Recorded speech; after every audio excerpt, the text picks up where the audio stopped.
Merhabalar, Avrupa'dan Bakış'a hoş geldiniz. Bu programda Rojava'ya dönük saldırıları konuşacağız. Konuğumuz ise Fransa'nın önde gelen siyasetçilerinden Senatör Rémi Fraot. Paris Senatörü Rémi Fraot. Bizimle olduğunuz için teşekkürler. Bugün Suriye'deki durumu, özellikle de sizin de yakından takip ettiğiniz Kürt halkına yani Rojava'ya dönük saldırıları konuşacağız. 6 Ocak'tan beridir Rojava'ya dönük yeni saldırılar başlamış durumda. Sahadaki durumu da dikkate alarak bu saldırıları Suriye'ye aşan bir stratejinin parçası olarak görmek mümkün mü? Moi-même, bonsoir, je n'ai les informations de terrain que par la presse, mais aussi, İyi akşamlar. heureusement, Sahaya dair bilgileri yalnızca basından değil, aynı zamanda Rojava'da bulunan insanlardan ve Fransa'daki Kürt toplumunun aktardığı bilgilerden alıyorum. Bu bilgiler çoğu zaman basının sunduğundan çok daha alarm verici ama aynı zamanda çok daha gerçekçi.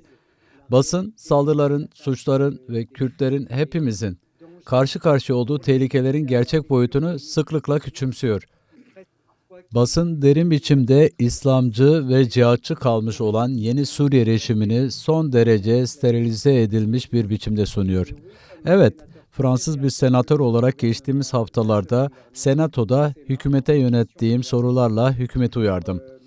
Fransız hükümetinin kabul edilemez ve aynı zamanda son derece kaygı verici olan sessizliğini ve eylemsizliğini sürdürmesini engellemek istedim. O zamandan bu yana bazı hareketlenmeler görüyorum. Ancak ne yazık ki çok geç kalındı.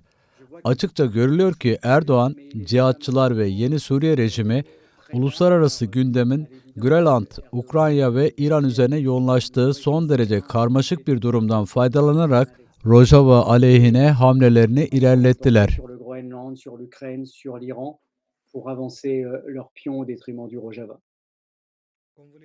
Bildiğiniz gibi bu işgal saldırıları Halep'teki Kürt mahallelerinin hedef alınmasıyla başladı. Halep'teki Kürt mahallelerinde yaşananlarla birlikte düşündüğümüzde Kürt halkına karşı küresel ya da uluslararası bir plandan söz edebilir miyiz? Kürtler uluslararası konsept dahilinde geliştirilen saldırılarla mı karşı karşıya? Oui, et notamment contre les Kurdes de Syrie, voulus par Evet, Erdogan. özellikle de Türkiye sınırında yani Suriye'nin kuzeyinde bir Kürt özerkliğinin varlığı fikrine tahammül edemeyen Erdoğan'ın istediği şekilde Suriye Kürtlerine karşı yürütülen bir strateji söz konusu. Herkesi PKK ile özdeşleştiriyorlar ve dolayısıyla onları terörist olarak suçlamak istiyorlar. Sosyal ağlardaki propaganda faaliyetlerinin ne kadar yoğun olduğunu görüyoruz. İslamcı gruplara ve yeni Suriye rejimine askeri destekleri de son derece açık. Elbette ki Erdoğan bu saldırılar öncesinde Trump'tan bir onay aldı. Bu saldırılar hem bizi öfkelendirmeli ve hem de bizi kaygılandırmalı, harekete geçirmelidir. Çünkü Kürtler terörle mücadelede ve bölgenin istikrarında vazgeçilmezdir. Görünüşe göre Fransa dahil diğer ülkeler Ocak ayının başında hazırlıksız yakalandı. Ancak Halep'teki Kürt mahallelerine yönelik saldırılar, Rojava'ya yönelik saldırıların habercisiydi.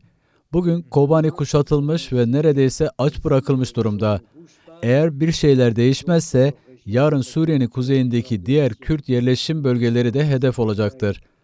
Elbette tüm bunlar planlıdır, kararlıdır, bilinçli olarak istenmiştir ve Türk Cumhurbaşkanı'nın kararlılığı ortadadır. Cihatçı gruplar özellikle DAEŞ'e karşı savaşın sembolü olan Kobani'yi hedef almış durumda. Kobani sadece Kürtler açısından değil, aynı zamanda herkes için DAEŞ'e karşı mücadelenin bir sembolü konumunda. Uluslararası toplumun başta Kobani olmak üzere Rojava'yı koruma konusundaki sorumluluğu nedir sizce? 10 ans après la défaite de Daesh face aux Kurdes, 10 ans après la libération de DAEŞ'in Kobané, Kürtler açısından yenilgiye uğratılmasının üzerinden 10 yıl geçti. Kobani'nin özgürleştirilmesinin üzerinden de 10 yıl geçti. Kobani bir semboldür ve Batı kamuoyunda da bir sembol olmaya devam etmektedir. Ben ayrıca Kürtlerin seferberliğinden, Kürdistan'daki Kürtlerin seferberliğinden, Avrupa'daki Kürtlerin seferberliğinden ve bir parçası olduğum Batı toplumlarındaki seferberlikten çok etkileniyorum.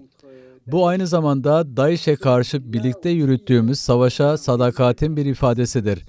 Özellikle Fransa'nın çok daha kararlı olmasını istiyorum. Suriye Kürtlerinin özerkliği konusundaki iradesini açıkça dile getirmesi, egemenlik ve Suriye'nin birliği ilkesi her şeyin önüne konulmadan önce Kürtlerin kendi kaderlerini tayin etme hakkının tanınması gerekir. Farklı bileşenlerin saygı gördüğü, merkeziyetçi olmayan bir Suriye için baskı kurmamız gerekiyor. Kürtler var ama elbette Aleviler, Dürziler ve Hristiyanlar da var. Onlar da son derece zor bir durumdalar ve Fransa'da anlatıldığından çok daha fazla baskı ve zulme maruz kalıyorlar. Ben bu nedenle Kürtlerin korunması ve bu seferberliğin bir parçası olmak istiyorum. Kürtler kendilerini savunmayı biliyorlar ancak desteklenmeye ihtiyaçları var ve DAEŞ'e karşı savaştan 10 yıl sonra onları terk etmek büyük bir hatadır. Bunu herkes biliyor. C'est une faute de les abandonner 10 ans après la guerre contre Daesh. Tout le monde le sait. Bu tutumu bir ihanet olarak mı görüyorsunuz? De la part de Trump, c'est une trahison, oui. Hı hı. Et de la part de la France, il ne faut pas que s'y ajoute un Trump lâchage. açısından bu bir ihanettir. Evet. Fransa açısındansa buna bir terk edilme denir mi bilmiyorum. Cumhurbaşkanının en azından diplomatik düzeyde harekete geçtiğini gördüm. Bu seferberliğin gerçekten kararlı olması, kamuoyu önünde açık ifade edilmesi, süreklilik taşıması ve uluslararası toplumla Irak Kürdistan bölgesel yönetimiyle bağlantılı biçimde Kürtlerin korunmasını örgütlenmeye olanak sağlaması gerekiyor. Ayrıca Amerika Birleşik Devletleri'nde de birçok milletvekili ve Amerikalı senatörün Trump'ın kararına karşı harekete geçtiğini gördüm. Birkaç yıl önce Trump, Suriye'nin kuzeydoğusundan Rojava'dan Amerikan askerlerini çekme kararı aldığında bunu nihayetinde yapamamıştı. Çünkü güçlü bir seferberlik olmuştu. Bien sûr que c'est difficile, mais nous ne sommes pas impuissants. Sizce bu saldırılar sadece Kürtler için değil, aynı zamanda Avrupa'nın, özellikle Fransa'nın güvenliği için de bir tehdit değil mi? Sénateur de Paris, les attentats de Paris de 2015 ont été Paris senatörü olarak şunu hatırlatmak isterim ki 2015 Paris saldırıları DAEŞ tarafından Suriye topraklarında hazırlanmıştı. Rojava'ya dönük saldırılar sonucunda belki de binlerce cihatçının serbest kalması söz konusu olabilir. Bize Fransız cihatçıların kaçmadığı söyleniyor ancak açıkça bu bilgilerin ne kadar istikrarlı ve güvenilir olduğundan hiç emin değilim. Elbette bu Avrupa'daki terörizm açısından doğrudan bir risktir ve bu durum doğal olarak bir seferberliği gerektirmektedir. en Europe et ça doit participer évidemment de la mobilisation.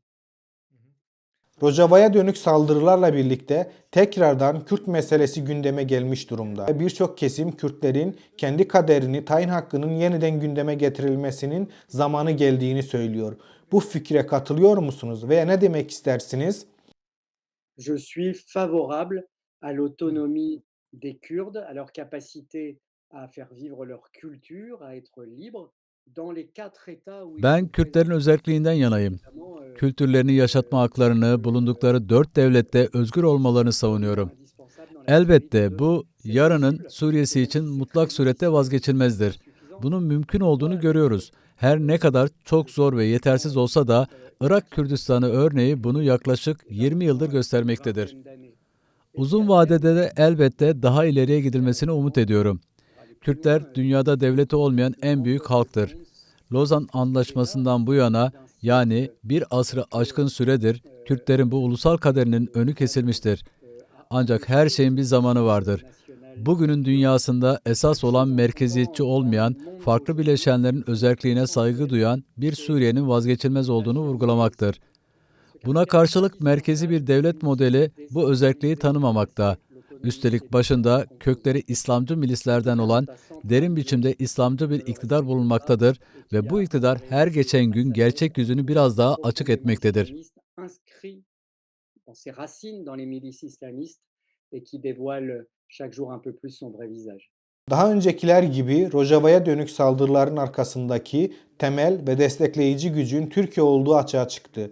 Fransa ve Avrupa ülkelerinin Türkiye'ye karşı nasıl bir tutum alması gerekir sizce? Il faut être ferme avec la Turquie.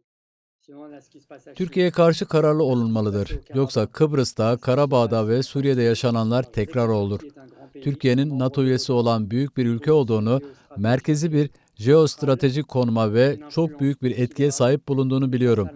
Ancak burada söz konusu olan Türk halkı değil, Cumhurbaşkanı Erdoğan'ın emperyalist politikalarıdır.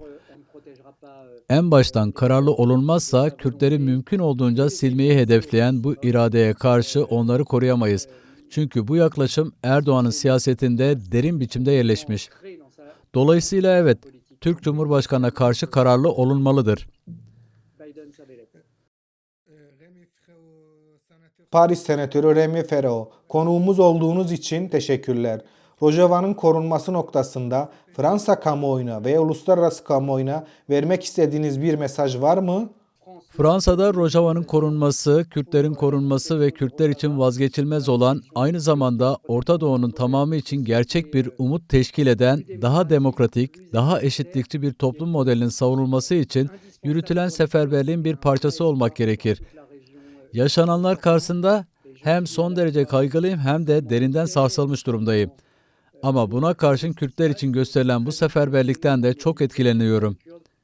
Avrupa'da her hafta gösteriler düzenleniyor ve kamuoyların sesini yükseltmesi, hükümetlerini harekete geçirmesi son derece belirleyici bir öneme sahiptir. Remy Ferro, Fransız senatör, konuğumuz olduğunuz için tekrardan teşekkürler.